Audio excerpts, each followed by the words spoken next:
मेरा नाम निर्जला जोले है। मैं कक्षा बी की छात्र हूँ।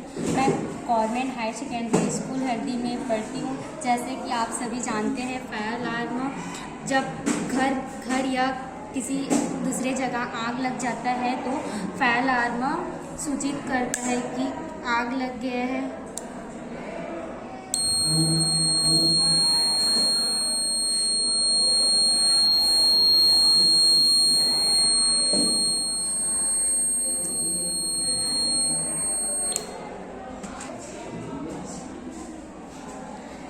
इससे हम बहुत